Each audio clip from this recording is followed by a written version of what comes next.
La nation honore ses fils pour service rendu. Une trentaine d'agents ont été décorés cet après-midi par le président de la transition, grand maître des ordres nationaux. Ils sont commandeurs de l'ordre national à titre exceptionnel, chevaliers et officiers de l'ordre national. Les récipiendaires ont salué le leadership du président de la transition dans la gestion du Mali. La lutte contre les groupes terroristes va s'intensifier en 2026 avec le renforcement des capacités opérationnelles et des effectifs de nos forces armées. L'accent sera mis sur la sécurisation des unités industrielles, des sociétés minières et sites stratégiques. Le chef suprême des armées recevait hier les vœux des forces armées maliennes. Armée de l'air, 50 ans d'engagement, d'innovation technologique et de supériorité aérienne au service de la nation. C'est sous ce thème que s'est célébré le jubilé d'or de l'armée de l'air. La cérémonie s'est déroulée ce matin en présence de la hiérarchie militaire. L'Alliance mondiale pour le vaccin renforce les capacités opérationnelles du gouvernement dans l'acheminement des vaccins dans les zones reculées. Elle a offert 39 véhicules tout-terrain au service de la santé et du développement social. La valeur est estimée à près de 690 millions de francs CFA. Vous servir est un réel plaisir. Mesdames et messieurs, bonsoir et bienvenue à tous. Le Conseil des ministres s'est réuni ce vendredi 6 février 2026 en session ordinaire dans sa salle de délibération à Koulouba. C'était sous la présidence du général d'armée Assimi Goïta. Après examen des points inscrits à l'ordre du jour, le Conseil a adopté des projets de texte, entendu des communications et procédé à des nominations.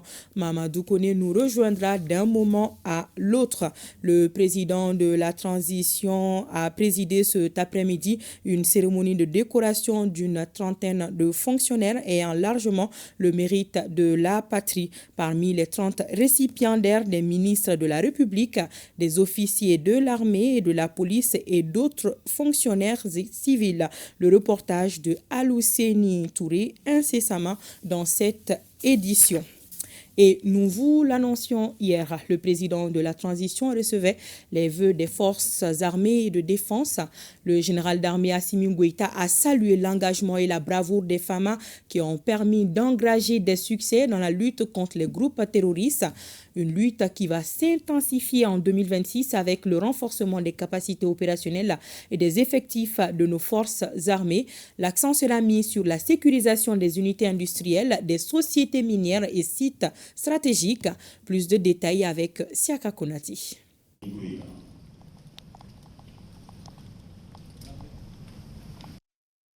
Cette présentation des vœux a été l'occasion pour le commandement militaire de réaffirmer devant le chef suprême des armées l'engagement et la détermination des forces armées et de sécurité à combattre les groupes terroristes et sécuriser l'ensemble du pays. Les terroristes, fortement harcelés et attritionnés, ont gardé des capacités de nuisance avec des attaques isolées contre nos forces, les cibles molles, y compris les unités économiques, et les perturbations sur les axes logistiques, les pressions sur les populations et surtout l'usage des engins explosifs improvisés.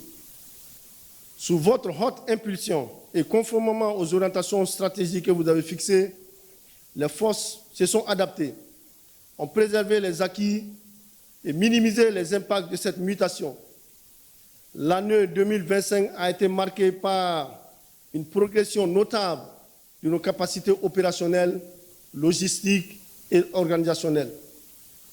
Toutes les forces, qu'elles soient terrestres, aériennes, sécurité ou paramilitaires, ont enregistré des avancées pour le succès de la mission.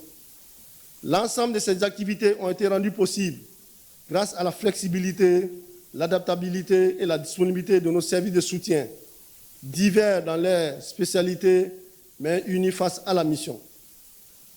Les succès tactiques enregistrés ont permis de consolider les acquis opérationnels et répondant aux orientations politiques. Le président de la transition salue les succès engagés par les forces armées et de sécurité qui ont su s'adapter au changement de stratégie de l'ennemi. Dans cette guerre, tout se construit jour après jour par la discipline, l'anticipation et la cohésion. La menace que nous affrontons change de visage, se déplace, se dissimule sous diverses formes. Elle cherche l'usure moins que l'affrontement. Face à cette manœuvre, nous devons garder l'initiative, imposer notre tempo. À l'ère où le terrorisme constitue un levier géopolitique dans le monde, et particulièrement au Sahel, nos armées doivent continuellement se perfectionner afin de contenir les menaces de notre époque. Dans ce registre, je salue la tenue opérationnelle de nos forces et l'effort constant d'adaptation.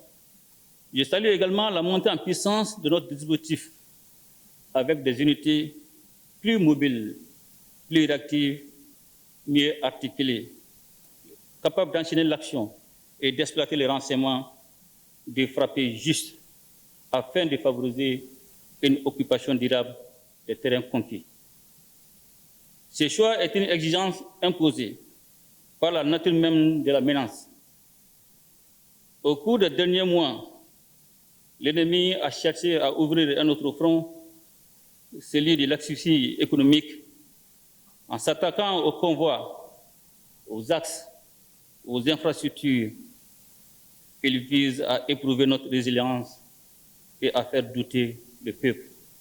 Vous avez répondu avec sang-froid et fermeté, en sécurisant, en escortant les convois, en prévenant, en neutralisant l'ennemi.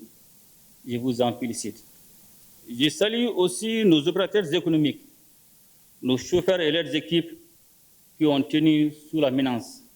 Pour l'année 2026, l'accent sera mis sur la sécurisation des unités industrielles, des sociétés minières, des sites stratégiques, la poursuite du renforcement des capacités des femmes et de leur redéploiement sur l'ensemble du territoire national, l'intensification de la lutte contre les groupes terroristes, toutes choses qui passeront par le renforcement des effectifs.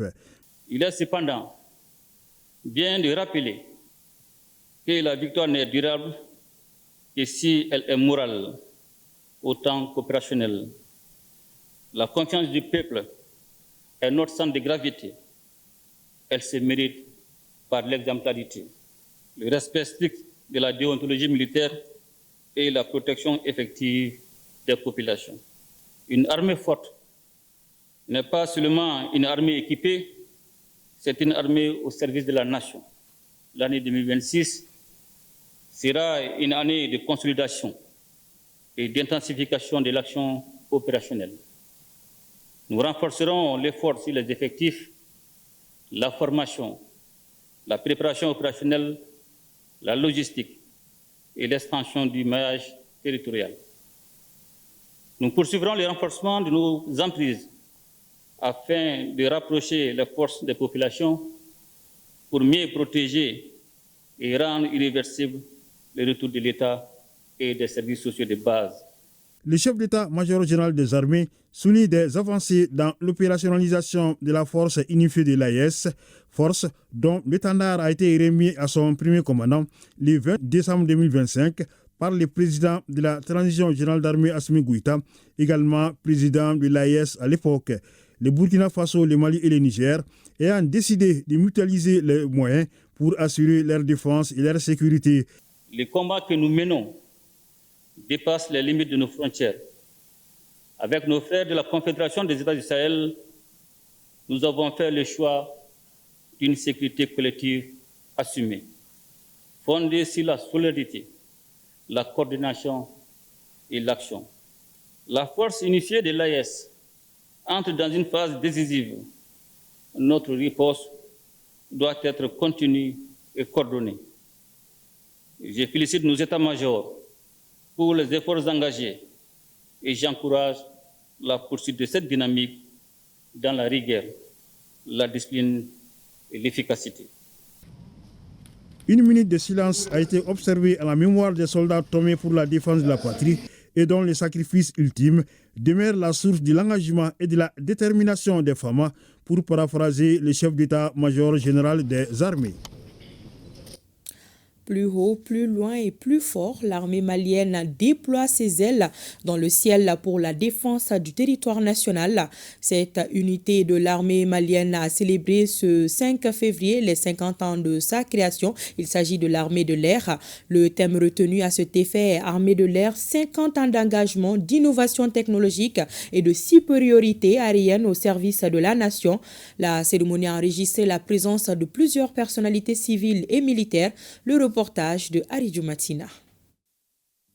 Avec comme devise plus haut, plus loin, plus fort, l'armée de l'air joue un rôle majeur et stratégique dans la défense de l'intégrité territoriale. Ainsi, la cérémonie consacrant les 50 ans de sa création se veut un moment propice de jeter un regard rétrospectif, mais aussi de se projeter vers l'avenir. Car l'armée de l'air, en pleine expansion, doit encore relever des défis de tous ordres sur le plan organique et organisationnel. L'armée de l'air vient de loin. C'est une armée dotée d'une riche histoire, une histoire étroitement liée à celle du Mali indépendant. Aujourd'hui, 50 ans après, c'est un moment privilégié pour regarder le chemin parcouru, mais surtout pour se projeter vers l'avenir, de l'armée de l'air de demain. L'armée de l'air d'aujourd'hui doit relever des défis. Avec l'accompagnement et la haute vision des plus hautes autorités, sous le leadership du général d'armée Assimi Goïta, président de la transition, chef de l'État, chef suprême des armées, l'armée de l'air a connu une croissance extraordinaire. Nous avons doublé de volume pendant les 5 ans de la transition. L'effectif de l'armée de l'air a plus que doublé. C'est extraordinaire. De nos jours, l'armée de l'air se déploie sur l'ensemble du territoire national pour un maillage territorial à hauteur des souhaits. Notre apport opérationnel comprend essentiellement le volet ISR, donc renseignement, recherche de l'ennemi, le volet mobilité, puis le volet le plus spectaculaire, je dirais, l'appui feu, c'est-à-dire l'apport de la capacité offensive, de la supériorité des feux de l'armée malienne partout sur le territoire national pour créer les conditions de l'initiative en faveur de nos forces terrestres. Pour cette célébration, l'honneur revient au colonel à la retraite Karamoko Nyare, ancien chef d'état-major de l'armée de l'air de 1991 à 1992, témoin de l'histoire, d'être choisi par la hiérarchie comme parrain de la cérémonie. Aujourd'hui, c'est un grand jour pour l'armée de l'air, mais aussi pour ceux-là qui ont tout donné pour le rayonnement de notre pays. Hier, nous étions là. Avant-hier, nous étions là. Et aujourd'hui, nous sommes là. Et nous savons faire la différence de ce qui existait hier et ce qui existe aujourd'hui. Franchement, il n'y a pas match comme dirait l'autre. La famille Nyare, la famille Touré, la famille Dravé vous remercie. Nous avons reçu ce choix avec bonheur, humilité. Le patriarche, au nom de la famille Nyare, a souhaité vous remettre une enveloppe symbolique de 1 million pour les femmes veuves de l'armée de l'air. Aujourd'hui, c'est une fierté d'être non seulement femme, mais aussi une fierté d'être de l'armée de l'air. Je suis toujours impressionné par l'engagement de nos forces de défense et de sécurité sur le terrain, par la dynamique imposée et par les résultats obtenus. Je suis fier d'être femme. Et sous le leadership éclairé de son excellence le général d'armée, le président de la transition Assimi Goïta, qui a donné des orientations très claires. Et aujourd'hui, nous avons une armée qui ne se bat. Et l'armée de l'air fait partie du fer de lance de cette armée. Je vous remercie et je vous souhaite une très bonne fête. L'armée de l'air est une composante transversale de capacités combattantes de nos forces, une vision opérationnelle qui découle de la vision de la hiérarchie à travers les thématiques du jour, la coopération interarmée et le rôle de l'armée de l'air dans la réussite des missions des femmes, ainsi que la coopération et la mutualisation des capacités aériennes au sein de l'AIS. Des sujets développés avec brio par la panéliste, le général de brigade Toumani Kone, chef d'état-major de l'armée de terre, et le colonel Abdoulaye Diakité, commandant de la région aérienne numéro 1. Plein d'histoire et de mémoire, et surtout des hauts et des bas. Et donc la célébration de cet anniversaire dans un contexte de montée en puissance des forces armées maliennes est vraiment remarquable. Nous avons eu un programme d'activités très riche. L'armée de l'air évolue dans un ensemble. On a, le premier panel était relatif à la coopération interarmée. Donc, au cours des débats, on a beaucoup parlé de la cohésion, de la solidarité et de l'unité entre les forces. On a parlé beaucoup de la chaîne de commandement et on a parlé de cette nécessité d'une cohésion au sein des forces armées. C'est qu'il y a une réalité aujourd'hui. Et cette cohésion, cette solidarité unitaire des forces a permis de surmonter beaucoup de problèmes dans notre armée. Aujourd'hui, je peux dire, les forces armées maliennes, dans le cadre de l'organisation, on a très très haut. Dans le cadre des opérations, la coopération interarmée, elle est essentielle. La planification de l'armée de l'air, la planification interarmée intègre obligatoirement les aspects aériens. Aujourd'hui, il y va de soi. Véritable moment de communion et d'unité autour de l'outil de défense nationale, cette célébration du cinquantenaire de l'armée de l'air a été marquée par des prestations de comédiens ainsi que des artistes Djeneba Sek et Doussou Bagayogo. Et cet engagement du président de la transition, le général d'armée Assimi Goïta, chef suprême des armées, se confirme à travers le recrutement et la formation. 49 stagiaires des forces de défense et de sécurité viennent de boucler leur formation au camp militaire El Hadji Omar Tall de Nioro, une formation sanctionnée par l'obtention des brevets d'armes 1 et 2. La cérémonie s'est déroulée sur la place d'armes du 52e régiment mixte de Nioro en présence de notre reporter Moussa Djakiti. Ils sont au total 49 agents des forces de défense et de sécurité, dont 18 pour les brevets d'armes 1 et 31 pour les brevets d'armes 2 à être concernés par cette formation. Pendant 3 mois, les stagiaires ont reçu des renforcements de compétences en matière de tactique, de topologie, d'armement, de maniement des engins blindés, de transmission, d'administration, d'hygiène et de sécurisme, représentant des étapes importantes dans la carrière militaire. La formation a porté sur un ensemble de matières qui sont d'ordre tactique et technique et qui ont pour objectif de faire transmettre les savoirs techniques aux éléments, des matières qui sont indispensables pour pouvoir faire des militaires un homme aguerri, un homme professionnel sur le terrain.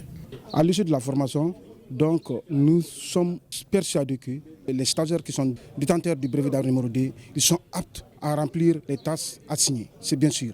Aussi que le brevet d'armes numéro 1, les sous-officiers adjoints, oui, l'objectif attendu 2 sera atteint. Durant les 3 mois, on a suivi vraiment une formation de qualité. Comme le dit notre directeur de formation, il faut être un patriote. Quand on dit à un stagiaire il faut aimer ton pays, ça veut dire ce que ça veut dire. Ce qui revient à dire que du début jusqu'à la fin, tu ne dois rien prendre vraiment à la légère. Les temps forts de cette cérémonie de fin de formation ont été la remise des attestations aux 3 premiers de chaque catégorie et le défilé des troupes.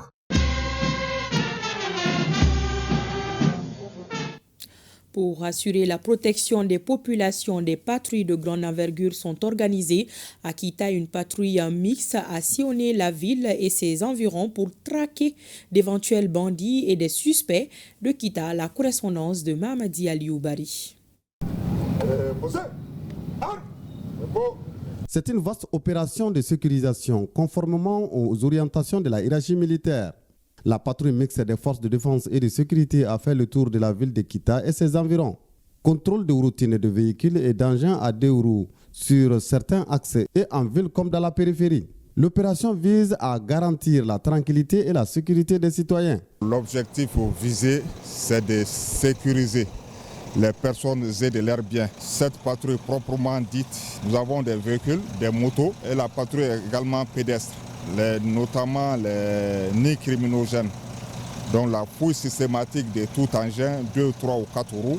En ce qui concerne la patrouille, c'est effectué dans le cadre de la sécurisation des personnes et de leurs biens pour leur permettre de vaguer à leur occupation. L'initiative nous enchante beaucoup.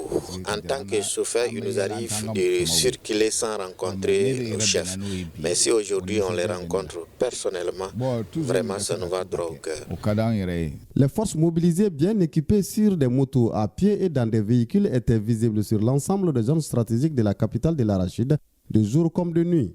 Le but même de cette patrouille mixte, elle est multiple. Il s'agit de renforcer la sécurité et de prévenir les menaces. Cette patrouille est conjointement menée presque tous les mois. Ça renforce la sécurité. Ensuite, ça met en confiance la population. Vous le voyez, tous les corps sont là. Et cela nous permet de veiller au grain à la sécurité, non seulement en ville, sur les axes autour de la ville, mais aussi de glaner tous les renseignements nécessaires afin d'échapper à toute surprise. Nous continuons à appeler de tous nos voeux la collaboration de la population, ce qui n'a pas fait défaut jusqu'à présent. La patrouille est partie du commissariat de police en passant par la colline Mariale, le boulevard de l'Indépendance et certains postes stratégiques de Kitakuru à Boudofo. En droite ligne avec les mesures de sécurité en vigueur, cette patrouille mixte permet également de prévenir toute menace pouvant compromettre la paix et la quiétude publique. Et je vous le disais tantôt, le Conseil des ministres s'est réuni ce vendredi 6 février 2026 en session ordinaire dans sa salle de délibération à Koulouba. Après examen des points inscrits à l'ordre du jour, le Conseil a adopté des projets de texte, entendu des communications et procédé à des nominations. Je reçois Mamadou Koné sur ce plateau. Bonsoir Mamadou Koné. Le communiqué du Conseil des ministres est avec vous. Bonsoir Awama Kamara, mesdames et messieurs, bonsoir. Tout d'abord au chapitre des mesures législatives et réglementaires. 1. Sur le rapport du ministre de l'Administration territoriale et de la décentralisation, le Conseil des ministres a adopté des projets de texte relatifs à la création, à l'organisation et aux modalités de fonctionnement du Centre de formation des collectivités territoriales. Le Centre de formation des collectivités territoriales a été créé par l'ordonnance numéro 07019 PRM du 18 juillet 2007 avec pour mission le renforcement des capacités des collectivités territoriales. Son organisation et ses modalités de fonctionnement sont fixées par le décret numéro 07262 PRM du 2 août 2007. L'évolution du cadre institutionnel des collectivités territoriales, marquée notamment par la suppression des communes du district de Bamako et celle des collectivités territoriales au niveau cercle, ainsi que la nécessité de corriger les insuffisances constatées dans le fonctionnement du centre, ont rendu nécessaire la relecture de ces textes de création, d'organisation et de fonctionnement. Le projet de texte adopté apporte des innovations permettant au Centre de formation des collectivités territoriales de mener convenablement sa mission de développement des ressources humaines des collectivités territoriales. 2. Sur le rapport du ministre de la Justice et des Droits de l'Homme, garde des Sceaux, le Conseil des ministres a adopté un projet de décret instituant la médaille d'honneur de la justice. Dans le cadre de la consolidation de l'état de droit et de la promotion d'une gouvernance vertueuse, le secteur de la justice joue un rôle central dans l'édification d'un ordre social fondé sur l'équité, la responsabilité et le respect des droits fondamentaux. À cet effet, les femmes et les hommes qui se distinguent par leur engagement, leur probité et leur sens du devoir au service de la justice et de la protection des droits de l'homme doivent être honorés pour une saine émulation au sein du service public de la justice. Le projet de décret adopté crée la médaille d'honneur de la justice et précise les conditions de son attribution et de son retrait. Cette médaille récompense les personnes physiques ayant rendu des services exceptionnels ou ayant consenti des sacrifices au profit de la justice, les personnes ayant subi des blessures graves ou ayant perdu la vie dans l'exercice de leurs fonctions ou en prêtant leur concours volontaire à la justice. 3. Sur le rapport du ministre de l'Économie et des Finances, le Conseil des ministres a adopté des projets de texte relatifs à la création de la Société de patrimoine minier du Mali, Sopamim SA. Le secteur minier constitue l'un des secteurs stratégiques de notre patrimoine. Il contribue de manière significative aux recettes d'exportation et fiscales, au développement du secteur privé et à l'attractivité des investissements directs étrangers. La loi numéro 2023-040 du 29 août 2023 portant code minier en République du Mali a permis de renforcer notre souveraineté sur les ressources naturelles et d'assurer la gestion du secteur minier dans l'intérêt supérieur de la nation par une augmentation de la participation de l'État au capital des sociétés minières.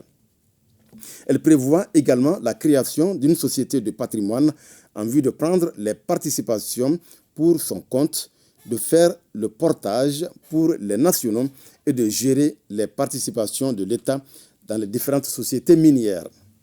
Le projet de texte adopté crée une société anonyme dénommée Société de patrimoine minier du Mali, dont le capital est détenu à 100% par l'État. 4. Sur le rapport du ministre de la Jeunesse et des Sports, chargé de l'instruction civique et de la construction citoyenne, Le Conseil des ministres a adopté un projet d'ordonnance portant modification de la loi numéro 2017-037 du 14 juillet 2017 régissant les activités physiques et sportives. Dans le cadre de la mise en œuvre de la politique nationale de développement du sport, le gouvernement a adopté la loi numéro 2017-037 du 14 juillet 2017 régissant les activités physiques et sportives et le décret numéro 2019-0758 PRM du 30 septembre 2019 fixant ses modalités d'application. Après plusieurs années d'application, il est apparu nécessaire de modifier la loi du 14 juillet 2017 pour prendre en compte l'évolution du contexte national, régional et international lié à la pratique des activités physiques et sportives. Le projet d'ordonnance adopté modifie la loi numéro 2017-037 du 14 juillet 2017 pour renforcer le rôle régalien de l'État en matière d'appui, de suivi et de contrôle des activités physiques et sportives, prendre en compte la société sportive, préciser davantage les conditions d'organisation et de participation aux manifestations sportives et à l'international, séparer le sport universitaire et le sport scolaire pour tenir compte de leurs spécificités, préciser les incompatibilités entre les fonctions électives ou exécutives au sein des fédérations et certaines fonctions administratives au niveau du département en charge des sports, créer un conseil national des anciennes gloires en vue de favoriser leur contribution au rayonnement de nos différentes disciplines sportives. Au chapitre des mesures individuelles, le Conseil des ministres a procédé à des nominations. La liste nominative des intéressés est disponible sur le site web du secrétariat général du gouvernement www.sgg-mali.ml et dans le journal L'Essor. Au chapitre des communications, 1. Le ministre de la Justice et des Droits de l'Homme, garde des Sceaux, a informé le Conseil des ministres A. de la tenue de la 4e édition de la Semaine de la Justice prévue du 9 au 14 février 2026 à Bamako. Cette semaine a pour objectif de rapprocher davantage la justice des justiciables à travers une meilleure communication sur les services, les juridictions et les missions, les actions innovantes ainsi que les droits des justiciables dans le but de renforcer leur confiance en l'institution judiciaire.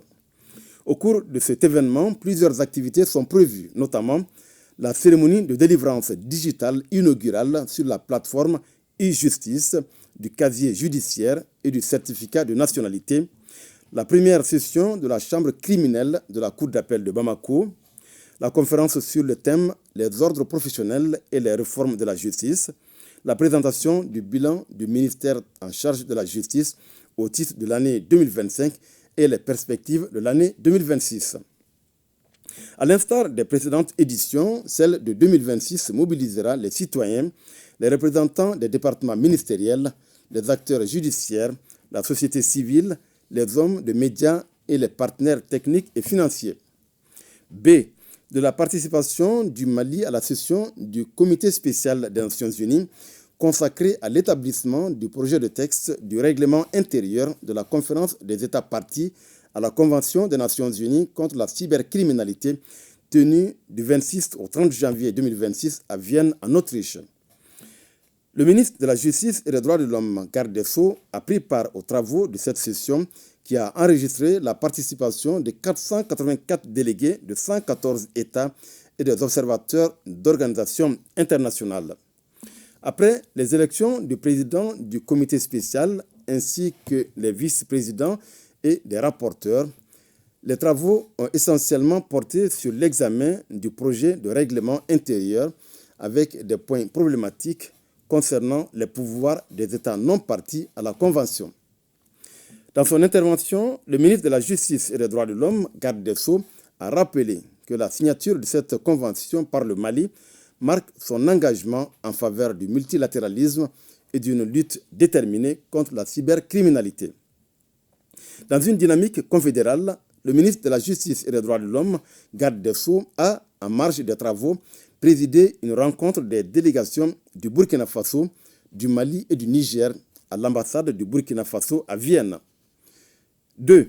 Le ministre de l'Énergie et de l'Eau a informé le Conseil des ministres des conclusions de la 78e session ordinaire du Conseil des ministres de l'Organisation pour la mise en valeur du fleuve Sénégal, tenue les 30 et 31 janvier 2026 à Nouakchott, en Mauritanie. Cette 78e session a adopté le rapport de la commission des experts qui a examiné les rapports d'activité et l'exécution du budget 2025, les programmes d'activité et les budgets pour l'année 2026 des sociétés de gestion de l'Organisation pour la mise en valeur du fleuve Sénégal. Sur la base des recommandations de la commission des experts et des conclusions des rapports des commissaires aux comptes, le Conseil des ministres a approuvé par résolution les budgets 2026 et les états financiers de l'exercice 2024 des sociétés de gestion. Le Conseil des ministres a également traité les points spécifiques relatifs aux projets structurants, notamment le projet de navigation sur le fleuve Sénégal et le projet d'aménagement hydroélectrique de Koukountamba et Gourgabafi. 3. Le ministre de l'Environnement, de l'Assainissement et du Développement durable a informé le Conseil des ministres du lancement du Master en ingénierie de développement durable et management de l'environnement. Le Master en ingénierie de développement durable et management de l'environnement vise à instaurer un cadre académique structuré, performant et durable dédié à la formation de compétences nationales de haut niveau pour accompagner efficacement la conception, la planification et la mise en œuvre des politiques publiques, programmes et projets de développement. À travers ce master, le ministère de l'Environnement, de l'Assainissement et du Développement durable contribue au renforcement et à la structuration de l'expertise nationale en matière de développement durable et de management de l'environnement. 4. Le ministre de la Communication, de l'Économie numérique et de la modernisation de l'administration a informé le Conseil des ministres de la tenue de la 3e édition de la Semaine du numérique du 29 au 31 janvier 2026 à Bamako. Cette 3e édition, placée sous le thème « Le e-gouvernement à l'ère de l'intelligence artificielle, opportunités et défis pour la culture », a enregistré la participation des ministres chargés du numérique du Burkina Faso et de la République du Niger, ainsi que de plusieurs membres du gouvernement, des autorités administratives indépendantes, des acteurs du secteur privé, des partenaires techniques et financiers, ainsi que des acteurs de l'écosystème du numérique. La Semaine du numérique constitue un cadre d'échange et de partage d'expériences sur les questions d'actualité du secteur des télécommunications et certains domaines d'intérêt pour lesquels la contribution du numérique peut être déterminante. Elle a pour objectif de promouvoir et de vulgariser l'usage du numérique en tenant compte des dernières innovations technologiques. À l'issue des travaux, plusieurs recommandations ont été formulées, notamment l'élaboration et la mise en œuvre d'une stratégie nationale de gouvernance des données et de l'intelligence artificielle, l'accélération de la dématérialisation des procédures administratives, la mise en place d'une plateforme nationale d'open data afin de décloisonner les données de l'administration publique et de soutenir l'innovation locale. 5. Le ministre de la Santé et du Développement social a informé le Conseil des ministres de la situation épidémiologique du pays, marquée notamment par une diminution du nombre de cas confirmés de dengue comparé à celui de la semaine écoulée. Le président de la transition, chef de l'État, a cependant appelé la population au respect strict des mesures de prévention et de lutte contre les maladies. Voilà, avant camarades, ce qu'il fallait retenir du communiqué du Conseil des ministres de ce vendredi. Merci beaucoup, Mamadou Koné, pour toutes ces précisions. Félicitations à vous et ainsi qu'à tous nos collègues Abibatou Koyan-Diakité, Ousmane Dao et Agali Aguissa. Bon vent. Merci. Devoir de reconnaissance de la patrie envers certains de ses fils et filles. Le président de la transition a présidé cet après-midi une cérémonie de décoration d'une trentaine de fonctionnaires ayant largement le mérite de la patrie. Parmi les 30 récipiendaires, des ministres de la République, des officiers de l'armée et de la police et d'autres fonctionnaires civils. Un seul d'entre eux a été décoré au grade de commandeur de l'ordre national à titre exceptionnel. 2 autres du grade de chevalier de l'ordre national, alors que les autres ont reçu la médaille d'officier de l'Ordre national. En reconnaissance de cette distinction, les récipiendaires ont à leur tour qualifié le chef de l'État de héros national pour tous les efforts qu'il a déployés et continue de déployer pour le rayonnement de notre pays, suivant le compte-rendu de Alousseni Touri. Le mérite au service de la refondation à travers ce rituel républicain qui prend une dimension particulière sous la transition. Ce vendredi 6 février, le palais de Koulba a vibré au rythme de la reconnaissance du mérite national. Le chef de l'État, le général d'armée Assimi Goïta, a tenu à présider en personne cette cérémonie. Pour le chancelier des ordres nationaux, ces distinctions sont la boussole d'une nation en quête d'excellence. Être reçu ici par le président de la transition, recevoir de ses mains, devant ces imminentes personnalités, ces médailles pour service rendu à la nation, est une très grande fierté. Mais c'est surtout une très lourde charge. Vous incarnez désormais tout ce à quoi les autres Maliens devraient se référer. Vous vous devez aujourd'hui, plus qu'hier, et demain, plus qu'aujourd'hui, continuer d'agir, de proposer, d'innover, de guider.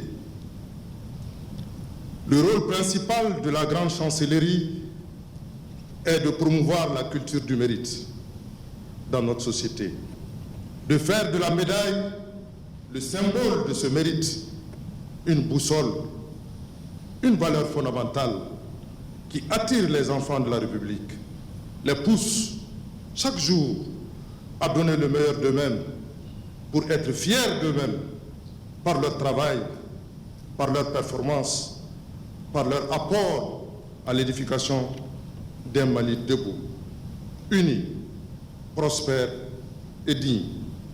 Parmi les heureux élus, des hommes et des femmes dont le patriotisme et le professionnalisme ont été salués. Ils sont désormais érigés en modèle pour la jeunesse malienne. La cérémonie qui nous réunit en ce jour saint, vendredi 6 février 2026, certes modeste, se caractérise en revanche par sa signification hautement symbolique, parce que prenant toute sa place au rang des bonnes et hautes pratiques de la République. Je vais parler des moments forts qui émaillent la vie de la République, lors desquels se concrétise la remise de distinctions honorifiques à ses dignes fils, triés sur le volet comme méritant récompense pour s'être fait remarquer par des actions à haute portée patriotique. En effet, suivant différents décrets présidentiels, Excellence, Monsieur le Président de la Transition, Grand Maître des Ordres nationaux, vous avez décidé d'accorder à titre exceptionnel des distinctions honorifiques allant de commandeur de l'Ordre national à officier de l'Ordre national et chevalier de l'Ordre national. Et aujourd'hui, en ce beau jour de Juma Moubarak, Monsieur le Président, concrétisant cette décision, vous nous conviez à une cérémonie solennelle en guise de célébration de cette belle initiative. Vous venez de remettre à chacun des récipiendaires nommés la distinction qui lui revient.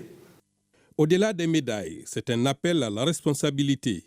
Comme l'a rappelé le porte-parole, porter cette décoration est une lourde charge qui exige de contribuer chaque jour davantage au bien commun, à l'image du chef de l'État, à qui les récipiendaires ont bien voulu décerner le qualificatif de héros de la nation. Vous nous avez décerné des distinctions honorifiques, chose qui nous va droit au cœur et nous remplit de sentiments d'immense fierté. Veuillez accepter, Monsieur le Président, qu'à notre tour, nous vous décernions humblement la haute distinction des héros de la nation.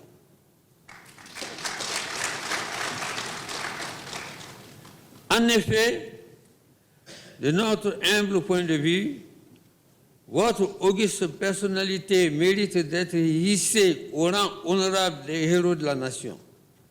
Par vos actions hautement méritoires, la renommée du Mali a reçu des échos favorables et élogieux, lesquels se sont propagés un peu partout au sein de la communauté internationale. Cela est de notoriété publique d'envergure mondiale. En tant que croyants, nous rapportons tout cela à la volonté divine et nous vous prions de bien vouloir l'accepter de tout cœur. La cérémonie s'est illustrée comme un nouveau signe d'espoir, celui de voir notre pays sortir de l'ornière et figurer parmi les nations qui comptent.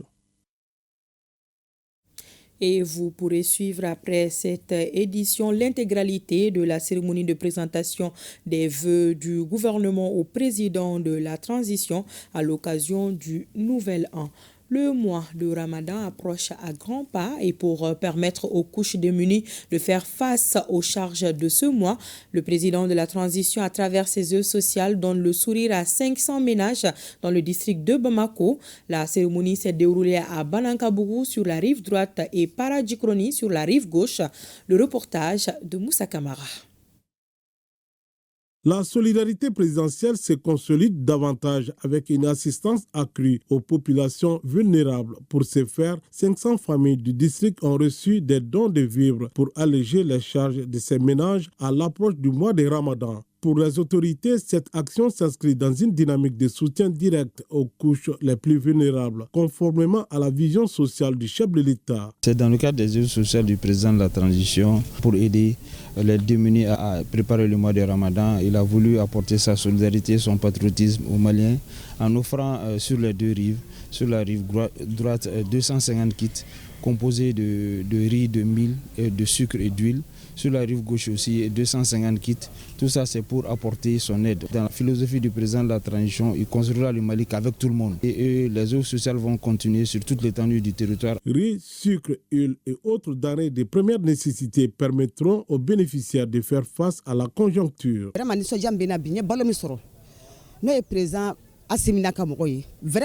Nous remercions le président Assimi Goïta. Ce dont nous soulage énormément.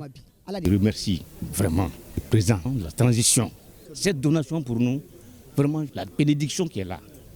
Avec ça, là, je crois que ça va combler à 100%, je peux le dire, mes besoins. Parce qu'avec tout ça, là, je n'ai pas beaucoup de choses à compléter. À travers cette initiative, le président de la transition réaffirme sa volonté de faire face à la solidarité nationale, un pilier central de la gouvernance, en plaçant l'humain et la justice sociale au cœur de l'action publique. Le ministre des Affaires étrangères et de la coopération internationale a présidé hier les travaux de la première session du comité de pilotage du projet de la cellule technique pour la coopération entre le Mali et l'Union européenne. La CTCUE a pour mission principale de contribuer à la poursuite des projets et programmes en cours. Le reportage de Mariam Kone. Renforcer la coopération entre le Mali et l'Union européenne. C'est l'objectif affiché de cette première session du comité de pilotage du projet de la cellule technique pour la coopération avec l'Union européenne, CTCUE. Les membres du comité se sont réunis pour échanger sur les actions à mener dans le cadre de la coopération entre le Mali et l'Union européenne. Suite à la mise en place en 2022 d'un nouvel instrument financier européen, à savoir l'instrument européen pour le voisinage, le développement et la coopération internationale, le gouvernement de la République du Mali a engagé les réformes nécessaires pour adapter l'architecture opérationnelle nationale à ce nouveau cadre de coopération avec notre partenaire européen. C'est ainsi que la cellule technique pour la coopération avec l'Union européenne a été mise en place en septembre 2024 sur financement du budget national. La cellule technique a donc pour mission de tout mettre en œuvre pour une meilleure efficacité dans l'exécution des projets et programmes financés avec l'appui de l'Union européenne. Pour le ministre Diop, sous l'impulsion du président Assimi Goïta, Le Mali maintient sa coopération avec les partenaires qui respectent ses principes constitutionnels. L'Union européenne, partenaire traditionnel et historique du Mali, s'inscrit fort heureusement dans cette catégorie et à cet égard, je suis heureux de la tenue de la présente rencontre qui illustre la volonté politique des deux partenaires maliens et européens, complémentaires et animés d'une vision commune, c'est-à-dire celle de la satisfaction des besoins essentiels et aussi la prise en compte du bien-être de nos populations. Aussi, je voudrais remercier l'Union européenne et ses États membres pour leur soutien multiforme aux efforts du gouvernement du Mali en vue du développement économique et social. Avec le lancement effectif de la CTC-UE, le Mali et l'Union européenne franchissent une nouvelle étape dans leur partenariat qui devrait désormais être mieux coordonné. L'Alliance mondiale pour le vaccin Gavi a offert hier 39 véhicules 4x4 au ministère de la Santé et du Développement social. La valeur de la donation est estimée à près de 690 millions de francs CFA. Ce moyen logistique doit renforcer, entre autres, les capacités opérationnelles des structures de santé dans l'acheminement des vaccins dans les zones reculées. Le point de la remise avec Koumba Sissi. Le ministère de la Santé et du Développement social vient de franchir une étape cruciale dans l'amélioration de ses capacités opérationnelles. Le département a bénéficié de 39 véhicules 4x4 offerts par Gavi pour relever les défis logistiques liés à l'acheminement des vaccins dans les zones reculées. Ces 39 véhicules ne sont pas de simples moyens de transport. Ce sont des artères vitales pour le système de santé. Ils seront les vecteurs qui permettront d'acheminer des vaccins salvateurs et d'autres entrants dans le respect strict des normes vers les centres de santé les plus reculés pour protéger les enfants contre des maladies évitables par la vaccination. De déployer des équipes sanitaires mobiles vers les communautés difficiles d'accès, l'immunisation, le suivi nutritionnel et d'autres soins essentiels. De renforcer la surveillance épidémiologique en permettant une détection rapide des maladies et une réponse plus efficace aux urgences sanitaires. C'est un geste qu'il faut situer dans un esprit de renforcement des partenariats entre Gavi et le gouvernement. Après l'acquisition de 68 véhicules par mon département en 2023 sur fond de la vaccination contre la COVID-19 de la Banque mondiale à travers REDIC 3, nous voilà avec une autre remise de l'Alliance Gavi et marque le début d'une série de remises au cours de cette année 2026, car d'autres équipements sont attendus dans les prochains jours. C'est le lieu de manifester toute notre reconnaissance et gratitude à Gavi, qui a toujours été aux côtés du Mali malgré le contexte de réduction de financement. Cette remise est d'une valeur de 689 832 000 francs CFA. Vient à point nommé car elle permettra de renforcer les capacités opérationnelles de nos structures de santé dans le suivi des interventions de santé, en particulier de vaccination. Cette remise des véhicules s'accompagne d'un appel à la responsabilité. Colonel-major Assaba Diallo Touré a insisté sur l'entretien de ces véhicules afin qu'ils servent d'intérêt général et le bien-être des communautés, surtout celui des enfants et des femmes enceintes. 100 millions de francs CFA, c'est la contribution de la Commission de l'Union économique et monétaire ouest-africaine à la lutte contre le criquet pèlerin au Mali. La remise de chèques s'est déroulée hier au ministère de l'Agriculture. L'objectif est de renforcer les capacités nationales d'alerte précoce et de réponse rapide en matière de gestion préventive du criquet pèlerin. Le reportage de Sokona Kamisoko. Les organismes nuisibles des végétaux et produits végétaux font perdre chaque année plus de 40% des récoltes selon un rapport de la Commission de l'Union économique et monétaire ouest-africaine. Au nombre de ces organismes nuisibles, le criquet pèlerin a détruit en 2024 près d'1,3 million d'hectares, précise le document. C'est pour faire face à ce fléau que la commission de l'UEMOA apporte son soutien à travers la remise d'un chèque de 100 millions de francs CFA au ministère de l'Agriculture. Une somme qui est destinée à appuyer les activités du Centre national de lutte contre le criquet pèlerin.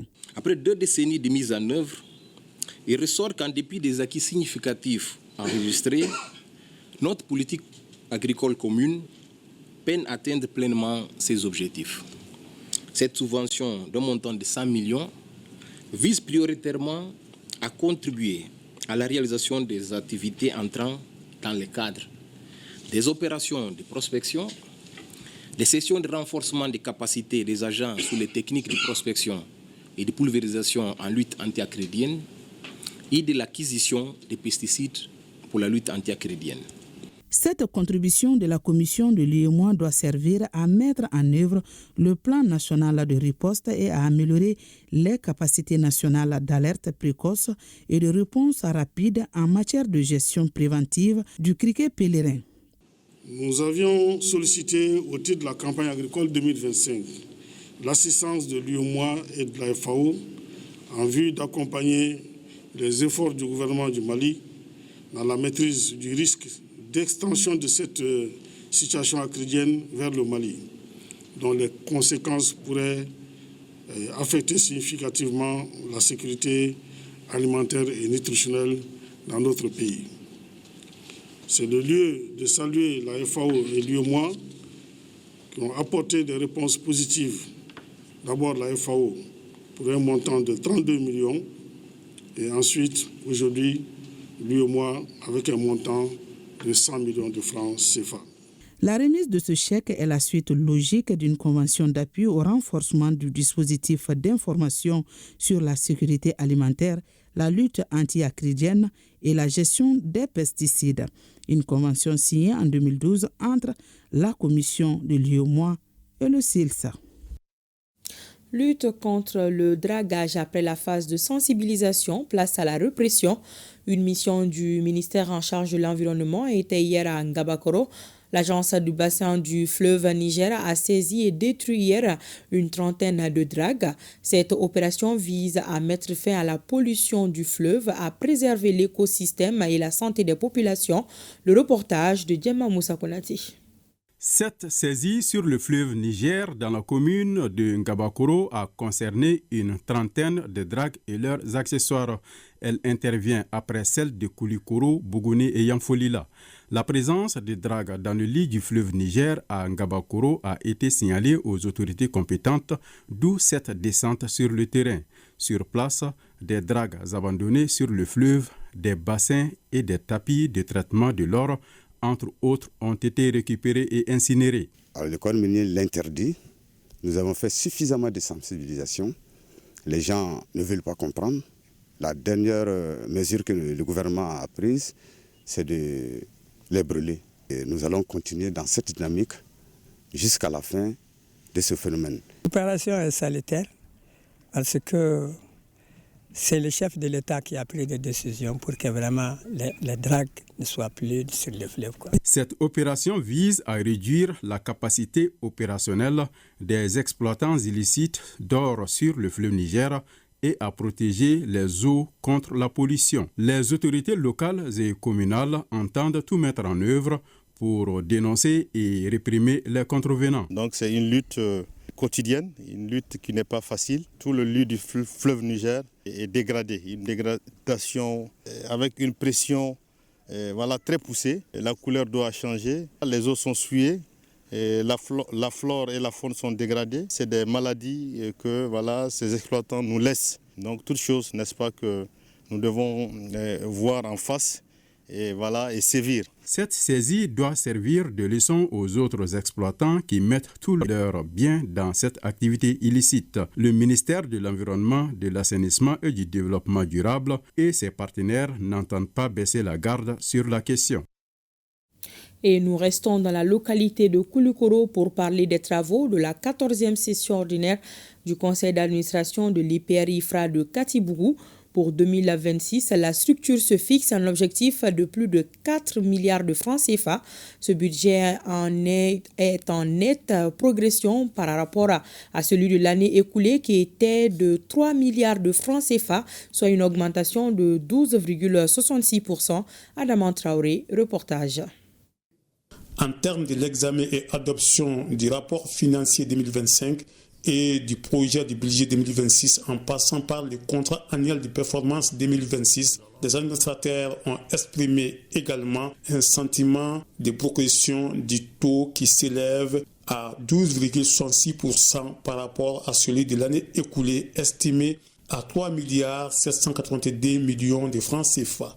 Pour cette année, le budget tourne autour. Donc c'est 4 162 millions. Les 80%, ça c'est le salaire du personnel. Donc le reste, ça c'est un peu les autres appuis, les dotations. Bon, le problème c'est un peu ça, parce que qui dit recherche, aujourd'hui quand on prend le monde, la problématique de la recherche c'est le financement. Donc on a ce problème-là. Bon, également nous allons quand même nous appesantir sur notre exploitation agro-pastorale pour améliorer ce qu'on appelle nos ressources propres pour faire face aux autres charges. Le représentant du ministre de l'Enseignement supérieur et de la Recherche scientifique a évoqué la bonne tenue de l'année académique 2024-2025. Sur le plan pédagogique, il faut noter que l'année académique 2024-2025 n'a connu aucune perturbation. Ainsi, l'effectif total des étudiants au niveau de cet institut est de 3 890 étudiants.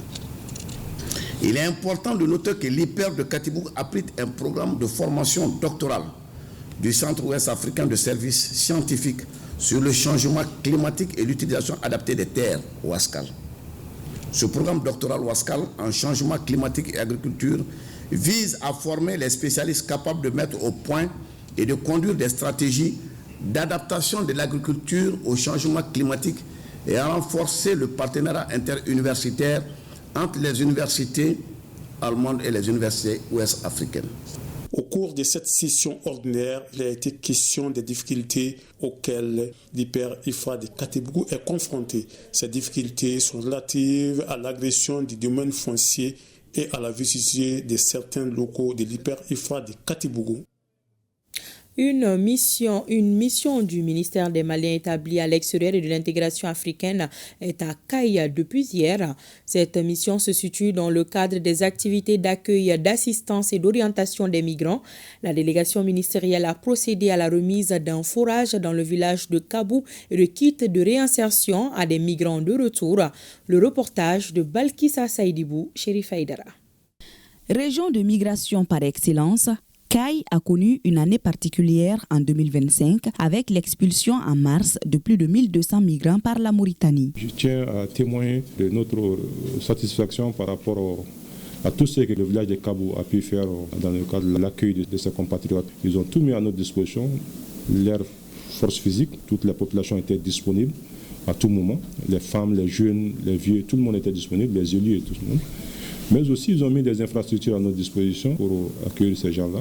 C'est ce élan de solidarité sociale qui a valu à Kabou la reconnaissance des autorités. Après la médaille d'honneur de l'administration du territoire au Mali décernée à son chef de village, la localité a reçu ce jeudi les clés d'un forage au bonheur de ses habitants. Et au-delà de l'assistance sociale, les autorités régionales peuvent aussi compter sur la bonne collaboration avec l'Organisation internationale pour les migrations à travers son programme de protection, de retour et de réintégration des migrants en Afrique subsaharienne. Aujourd'hui, on a un exemple de remise de 2 types de kits.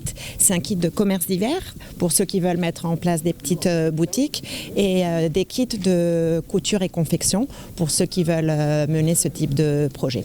Alors aujourd'hui, on a remis 10 kits, mais dans la région de Kayes, on a aidé à réintégrer plus de 2000 migrants depuis 2022. Ces kits seront d'une grande utilité pour nous sur le plan économique. Nous remercions les donateurs et invitons nos compatriotes candidats à l'immigration irrégulière à y renoncer compte tenu du danger que ça représente. À l'endroit des récipiendaires, nous leur demanderons de faire bon usage des kits qui leur ont été donnés parce qu'ils doivent servir d'exemple. Ils doivent montrer aux autres qu'ils ont échoué quelque part, mais qu'ils ont une autre chance qui peut leur permettre de prendre un nouveau départ dans leur pays d'origine. Les activités de la mission se poursuivent avec au programme le lancement d'une nouvelle cohorte de formation de migrants et la rencontre du cadre de concertation de Kayes. La ville de Tomian, dans la région de San, a abrité ce mercredi un atelier de 2 jours sur la revue annuelle 2025 du projet GFFO dans les cercles de Tomian et Fangaso. Entendez par GFFO, renforcement des acteurs humanitaires locaux en tant que premier répondant dans 5 communes de Tomian et de Fangaso.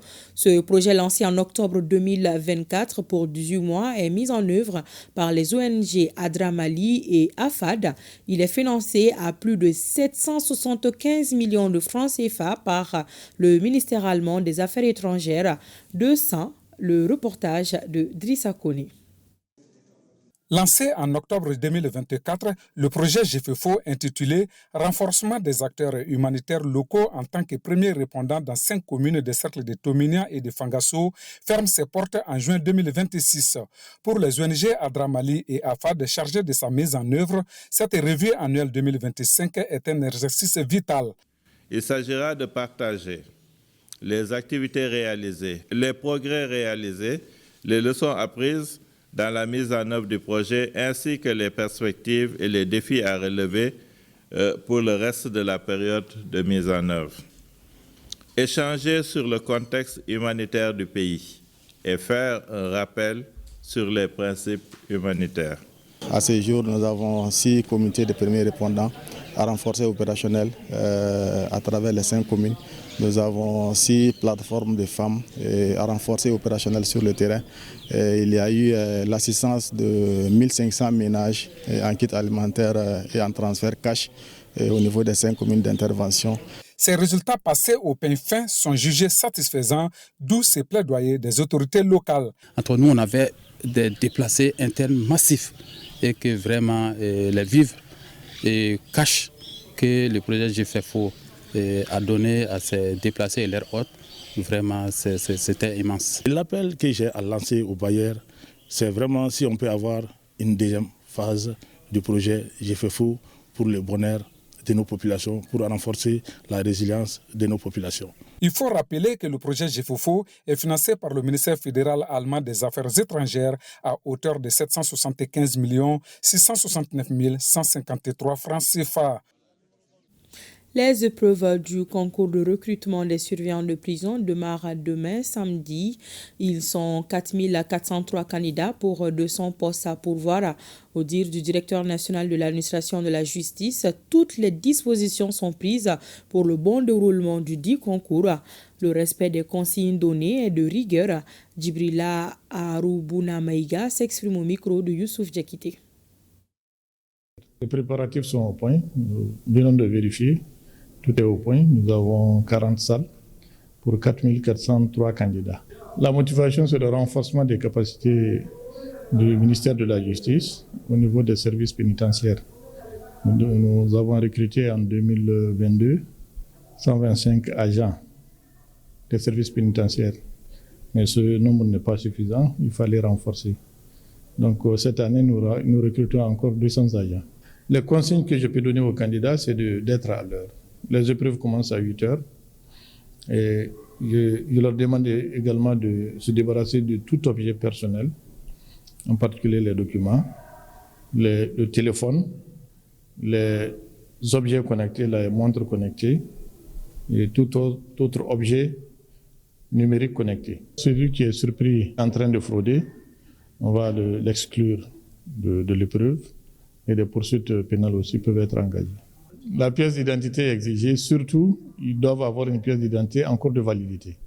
Des pièces dont la date est expirée n'est pas valide. Le candidat ne peut pas accéder à la salle.